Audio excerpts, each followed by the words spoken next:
Hello everyone.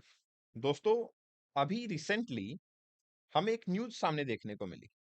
उस news में हमें ये पता लगा कि यूएन के अंदर इंडिया के डिप्लोमेट्स ने ये अनाउंस किया है कि एनी हाउ इंडिया यूएन को ये मैसेज दे रहा है कि पाकिस्तान ऑक्युपाइड कश्मीर वो पाकिस्तान को किसी भी कोस्ट पे छोड़ना पड़ेगा। अब सवाल यहाँ पे दो खड़े होते हैं कि इंडिया बाय फोर्स पाकिस्तान से ये पीओके ले क्यों नहीं लेता, और दूसरा क्वेश्चन ये आता है कि पाकिस्तान ऑक्युपाइड कश्मीर से एक्चुअली पाकिस्तान को क्या फायदा मिल रहा है। इस इश्यू के बारे में डिटेल एनालिसिस करते हैं। तो चलिए वीडियो को स्टार्ट करते हैं। देखिए, पाकिस्तान ऑक्युपाइड कश्मीर ये वाला रीजन है जिसको आप देख रहे हो। This is the green part जो आपको यहाँ पे नजर आ रहा है। NJ9842 ये हमारा मैक्सिमम पॉइंट है जहां तक हमारा एक्सटेंशन है। इसके बाद हमारे पास इधर की तरफ पाकिस्तान ऑक्युपाइड कश्मीर आता है। सवाल यहाँ ये है कि इंडिया अटैक क्यों नहीं करता। हम उन रीजन्स के बारे में सबसे पहले जानने की कोशिश करते हैं।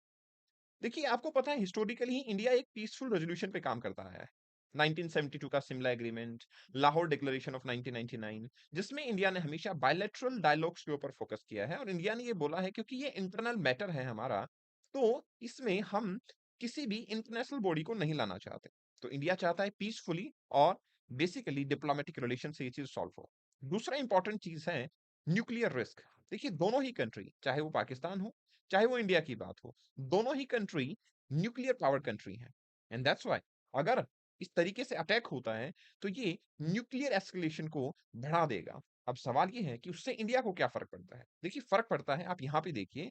अगर मैं यूक्रेन रशिया वॉर को कंपेयर करता हूं ना, तो आपको पता है यूक्रेन रशिया वॉर की वजह से ग्लोबल ग्रोथ जो है वो काफी बार रिवाइज हो चुकी है। मतलब जिस पैरामीटर पे ग्लोबल ग्रोथ होनी चाहिए थी, अब वो नहीं हो पा रही है, सिर्फ दो कंट्रीज की वजह से। तो ऐसे मल्टीपल कंट्रीज वॉर में आएंगे तो नेचुरली ग्रोथ होगी। एंड यू नो, पाकिस्तान की इकोनॉमी तो खत्म हो ही चुकी है। इंडिया नहीं चाहता किसी भी तरीके का इकोनॉमिक डेंट हमारी इकोनॉमी पे आए।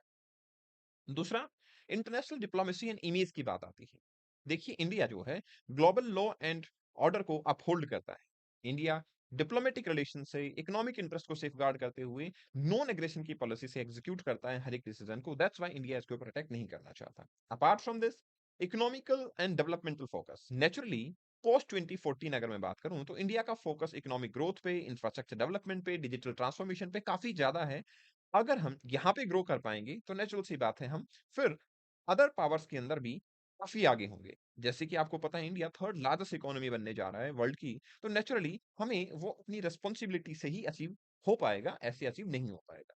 फिर आता है पाकिस्तान के ऊपर अटैक करने के बाद जो प्रॉक्सी वॉर और टेररिज्म के चैलेंजेस होंगे वो भी नेक्स्ट लेवल होंगे। पाकिस्तान का स्पॉन्सर टेररिज्म जम्मू कश्मीर में भी हमें देखने को मिलता है।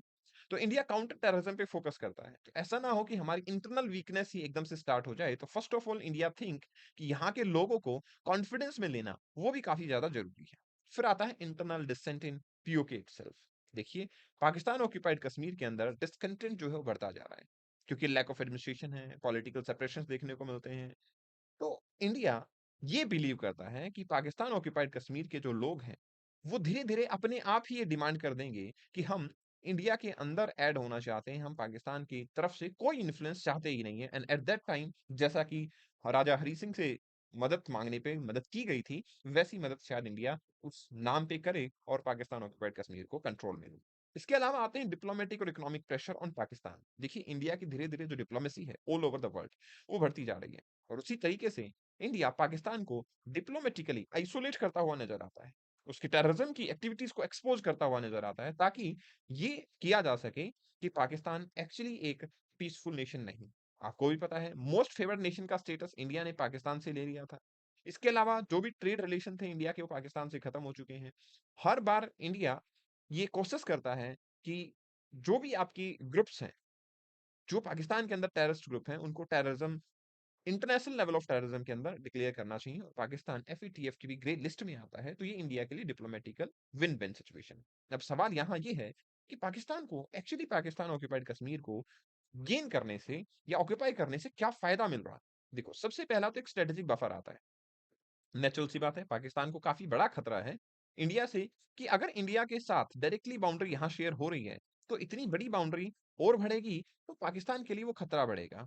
एंड दैट्स व्हाई पाकिस्तान इसको एक बफर जोन की तरह देखता है। इसके अलावा चाइना की तरफ, चाइना पाकिस्तान इकोनॉमिक कॉरिडोर की तरफ जो एक्सेस मिल पा रहा है पाकिस्तान को, वो भी चाइना पाकिस्तान इकोनॉमिक कॉरिडोर से बेसिकली पीओके से पास करके मिल पा रहा है। तो इंफ्रास्ट्रक्चर इन्वेस्टमेंट जो हो रही है, उससे पाकिस्तान सोचता है कहीं न कहीं उनकी इकोनॉमिकल डेवलपमेंट भी नज़र आ रही है। अपार्ट फ्रॉम दिस आपको भी पता है कि जब हम इंडस रिवर सिस्टम की बात करते हैं, इंडस, झेलम, चेनाब ये जो तीनों रिवर हैं स्पेशली, ये तो यहीं से जाती हैं। तो नेचुरली इनका ज़्यादा वाटर पाकिस्तान के हिस्से में आता है, तो पाकिस्तान को वाटर स्ट्रेटेजी के हिसाब से भी एक विन-विन सिचुएशन यहाँ नज़र आती है। Apart from this military and intelligence base, Pakistan इस सॉइल को क्रॉस बॉर्डर इंसर्जेंसी के लिए यूज़ करता है। कितने सारे ऐसे इल्लीगल इमिग्रेंट, इल्लीगल जो टेररिस्ट अटैक हुए हैं, उनके अंदर जो मूवमेंट है, वो पाकिस्तान ऑक्युपाइड कश्मीर से काफ़ी बार ऑब्ज़र्व की गई। इंटेलिजेंस के माध्यम से ये पता लगता है, तो पाकिस्तान को इस वजह से भी ये एक एडवांटेजियस पोज़ीशन लगती है। Apart from this Pakistan slowly यहाँ की डेमोग्राफी को भी चेंज करता हुआ नज़र आ रहा है। पाकिस्तान पाकिस्तान ऑक्युपाइड कश्मीर में डेमोग्राफी को चेंज करता हुआ नज़र आ रहा है। पंजाबीज़ को, पश्तून्स को यहाँ पे एस्टेब्लिश करने की कोशिश कर रहा है, ताकि इसके ऊपर लोकल लीडरशिप के अंदर बेसिकली एक लॉयल्टी क्रिएट की जा सके और यहाँ पे लोगों के साथ में एक सिंपैथी बनाई जा सके। And then weakening India's global stand, Pakistan occupied Kashmir जो है, वो पाकिस्तान ऑब्वियसली तब तक होल्ड ही कर पाएगा जब तक कि इंडिया का ग्लोबल स्टैंड बहुत स्ट्रॉन्ग नहीं हो जाता। तो इसलिए यूएन के अंदर और अदर ग्लोबल प्लेटफॉर्म पे एंटी इंडिया नैरेटिव एस्टेब्लिश करने की पाकिस्तान पूरी कोशिश करता है, and that's why Pakistan occupied Kashmir से पाकिस्तान काफी सारा फायदा लेने की कोशिश कर रहा है। लेकिन अभी के टाइम पे अगर मैं बात करता हूं, तो इंडिया ग्लोबल स्टैचर में काफी इंक्रीज कर रहा है। ग्लोबल प्रेजेंस जो इंडिया की, जियोपॉलिटिकल सिग्निफिकेंस जो इंडिया की, वो इवेंचुअली बढ़ती जा रही है। इसके अलावा अगर इन रीजन्स के अंदर बात की जाए, तो पाकिस्तान ऑक्युपाइड कश्मीर के अंदर जो लोग रह रहे हैं, वो डिमांड कर रहे हैं विद टाइम कि हमें आजादी चाहिए, हमें पाकिस्तान के साथ नहीं रहना है। तो नेचुरली ये जो माहौल है और इंडिया की जो डिप्लोमेसी इंक्रीज होती जा रही है, इससे आने वाले टाइम में ये बहुत आसान होगा कि इंडिया इस रीजन को बड़ी आसानी से कैप्चर कर ले। आप लोगों का क्या मानना है? क्या इंडिया प्लान कर चुका है कि हम पाकिस्तान ऑक्युपाइड कश्मीर को कैप्चर करने वाले हैं? इस पीडीएफ को डाउनलोड करने के लिए कपिल भारद्वाज के टेलीग्राम चैनल को, that is geography by Kapil Bhardwaj, को ज्वाइन कर सकते हैं। And here Kapil sir geography is my insta handle, आप मुझे यहाँ फॉलो कर सकते हैं। In case of any queries you can message me here. Thank you very much and best wishes. Thanks a lot.